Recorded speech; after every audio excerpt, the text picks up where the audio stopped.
Alright guys, Brian back here with the second part of our tune port injection TPI teardown on our yellow gold Formula 350. If you have followed me before or seen some of these other videos I'm doing, I am smack dab in the middle of tearing down the tune port injection system here on the yellow gold Formula 350 that we've had here in the VetteSource stable for a while. Today what I'm going to be doing is focusing on teardown of our intake or our runners here, intake runners, and our fuel rail assembly, which is back here tucked in between and underneath these runners.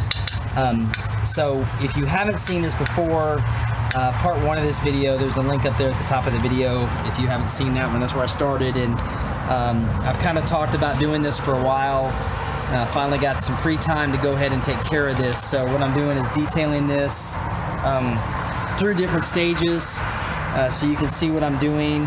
There's also a playlist that I put together that has the videos strictly of me taking care of this and some of the descriptions I've done of the tune port injection. So that link is up at the top of the video too. So today we've peeled back the layers, starting over here in our right corner of the air cleaner assembly, overflow tank for the radiator into the elbow mass airflow system, and our throttle body, center plenum, and our distributor cover. Today what I'm going to focus on is getting these valve covers out of the way. I've actually got them loose already, but of course on third gens F-bodies, these are pretty tight in here. And then we're going to go and grab these rails that I've already pre-loosened just so I can keep from cursing on camera and violating community standards, because you don't want to have to see me go through all that. And then our fuel rail assembly. So real quick, what I did first was, you've got essentially 16, 18 bolts to break loose to get these rails, the intake runners and the fuel rail out of here. So first and foremost, you need to go ahead and relieve your fuel pressure first. Get these two rails, these two fuel rails disconnected. This would be our fuel line, our main feed line, and this is our return line going back to the fuel pump itself for excess fuel, so it doesn't mess up the system. And what we're going to do is I'll start here on this right runner and show you where I'm talking about. There's part of that vacuum tubing that I've also talked about in one of my other videos. You can see that link up there at the top of the video. So each runner itself, lower runner, has 6 bolts.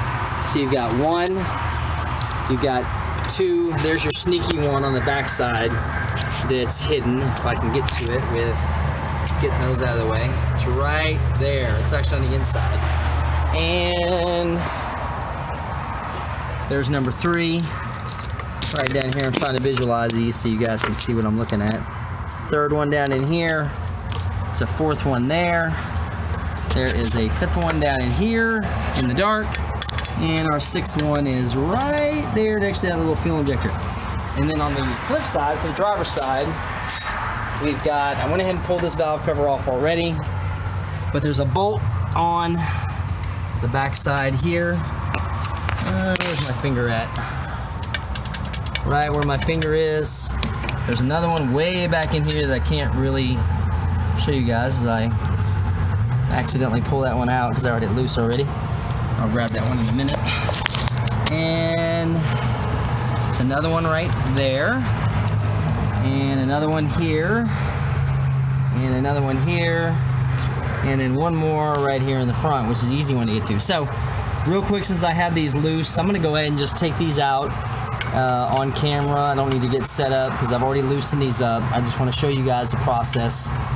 So, and I'm doing this by hand just to make it a little slower so you can see exactly what I'm doing here. So there's our number 1 bolt coming out. And of course I did this on purpose too, because as I illustrated in another teardown video I did for tune ports, I wanted to make sure that you want to make sure these bolts are going to come out first before you just try to rip them out of there with an impact or a ratchet, air ratchet, because if they get stuck or the heads get stripped off, you're really in bad shape. Now remember also I was telling you some of these bolts are longer than the others. So if you look at these 2 bolts I just took out, that's an upper. On the lower side, that's the upper bolt. and the lower bolt has a very significant longer shoulder on it. So that's one of the things you need to watch out for. So we'll get our cold start injector out of the way. I may just be able to get this out manually. There's our third one there. And that's also a different size with a shorter shoulder on it. See that? So they're all very specific where these go into. And then back here, got one right here. Get that positioned correctly. And again, just doing this by hand so I don't strip anything and then get really stuck. Okay, there's that one off. And because I have these loosened already, let's see, where's that other one? There's that one on the back side there. That one comes off out of there. And yet again, another one with a different length on it. And this one here, this is a longer one. And then we're just gonna pull straight up and towards the inside and then over. And that's out. There we go. All right, so driver's side rail is out. I'm gonna see if I can find, I must have dropped my bolt way back in there. Okay, so there's our gaskets right there. We're gonna just chunk them loose. Even though they don't look horrible. They're probably older.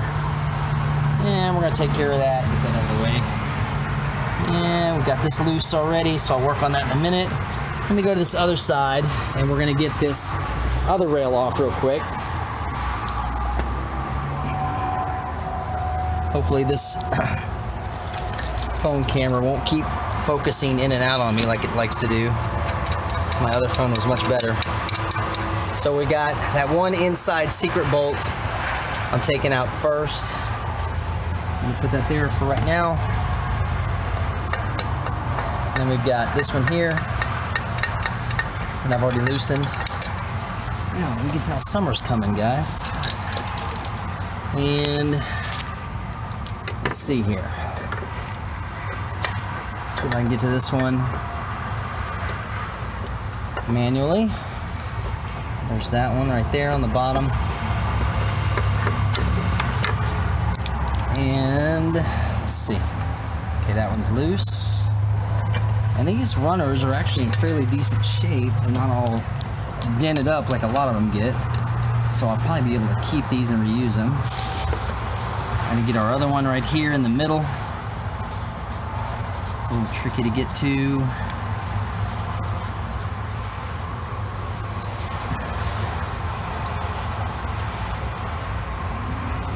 And again, you know, it's fine to go ahead and keep these bolts sorted where they went. It's not so important to keep them exactly where they are, simply because they're physically not going to go. If you try to install them in the wrong spots, they're just not going to go in there all the way, so you'll learn really quickly. Kind of just like a big old jigsaw puzzle here. So let me get this one positioned. This one, that wiring harness is right in my way. Okay, I got this one loose too. Thought I had it loose. Let's see here. Okay, that one's coming out kind of. Let's try going underneath there real quick. Hang on just a second, guys. Get this positioned correctly for us. Of course, that's the only one that wanted to stay in. There we go. And again, you can see with this, I still have room even with the valve cover being on to get that off of there. So it's not too bad. And then my last one here, we're going to take off right underneath that fuel rail. You can see the fuel rail has actually got a cutout on the bottom so you can fit your socket inside there, your T40. These are T40s, by the way. And there we go. And then we're going to tilt up and over just like we did on the other one and set that over to the side for us. So there's our runners off. 12 bolts, fairly easy. And this one actually did come apart pretty easy for me, so I was quite pleased. Like I said, this car was not babied, but it was well taken care of when I got it. So even though it's a little bit higher mileage, it still hasn't been too terribly difficult to play with. So as you can see also, I did kind of pull some of the other things out of the way. I'm actually going to take this whole accessory bracket out. Let's see if our valve cover will cooperate with me to come out of here. Some odd reason the F-bodies, the wiring harness goes towards the front. So I don't know why they decided to do that. The Corvettes, it goes around the back of the motor on the back side. So I'll probably have to play with this off camera because I need both my hands. At least we can see our rocker arms and everything in there. So let me get set up real quick for our next step. We're going to go ahead and pull this fuel rail off, and then that's actually going to do it for us on this video. So I'll be right back, guys. Give me just a second. Alright, try as I might, that valve cover probably is not going to come off until I can pull this bracket out of the back corner here, where it's attached to your back two intake bolts, to give me room to move that wiring harness over. It's definitely an interesting packaging the way they did this with the F-bodies, but because there's another line that goes in. Is that the heater valve? Oh yeah, the heater valve goes right back in there. So this is actually the first time I've been this deep into an F-body, guys, because most of my stuff is Corvettes. So anyway, okay, what I did here real quick is we're going to go ahead and grab our fuel rail assembly, and you can see here, like I said, this is your high pressure line coming in right here. This one here feeds into your fuel pressure regulator, which is vacuum controlled there, goes across the other side. It also feeds to your 9th injector, your cold start injector, which I think they only had these up till 88. And then these are crossover tubes, of course, to balance everything out. And inside here, you've got injectors. This being number 2, number 4, number 6, and number 8 injector. And over there, 1, 3, 5, and 7. So these are just 4 10mm bolts that hold this assembly onto the lower plenum, or intake manifold, I should say. All these bolts are the same length and size, so you don't have to worry about getting these mixed up. And of course, again, pre-loosened for my comfort. And we're going to pull these out of here. And you can see there, you can really actually see that EGR manifold valve right there. You know, of course I said it was pre-loosened, and then it's not going to cooperate. So hang on just a second. Let me grab my 10 mil. There we go. So we've got the back one out. It looks like it's been in there for a while. That's why. And then what I did here, I did this kind of off camera with a screwdriver I can't locate right now. So these are actually, these fuel injectors are just press fit into here. So when you go to pull them out, there's some O-rings that hold them in there and keep them in. So what you can do is take a screwdriver on that back side, where my finger's at, and just kind of pop, and they'll pop right out of there. So you can see now, because I've taken this off, the whole thing is loose. So what I'll do is I'll pull straight up. Let's see here, disconnect that one temporarily. Pull straight up, and our fuel rail's at it. Oh crap, as I drop fuel all over my car. Oh, and trying not to curse. So, there we go. There's your fuel rail. So your fuel rail, of course, turn that over. You can kind of see those fuel injectors a little bit better. That's what your injectors look like from underneath. Of course, this is just a Rochester Products multi-port fuel injection.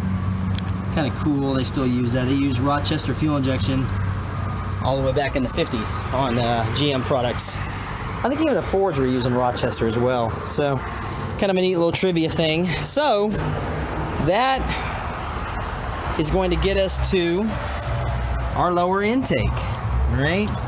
And distributor, which are the last two pieces of the puzzle, the jigsaw puzzle, that we really need to take apart other than this valve cover right here, which I'll go ahead and do probably tomorrow once I pull this lower intake. And so what we're going to do next time, guys, on next episode, is we're going to go ahead and put this distributor out in the position we need it to be in so we can stab the new one correctly. And I'm going to go ahead and remove all these bolts, these intake bolts. You've got 1, 2, 3, 4, 5, 6 on either side to get those out of there. And once that's out, then our entire lower intake will come off and we'll be down to basically the lifter valley on the vehicle so we can see what we're looking at. So that's going to wrap it up today for me. I'll have our third part of this series on the teardown probably in the next few days. I'm shooting for probably Friday. I'll put that out there. Today's Tuesday. So I'll catch up with you guys then. Make sure you comment, like, and subscribe if you want to see the next one so I can keep on doing these. And we'll go from there. Everybody have a great day and stay safe. We'll talk to you then.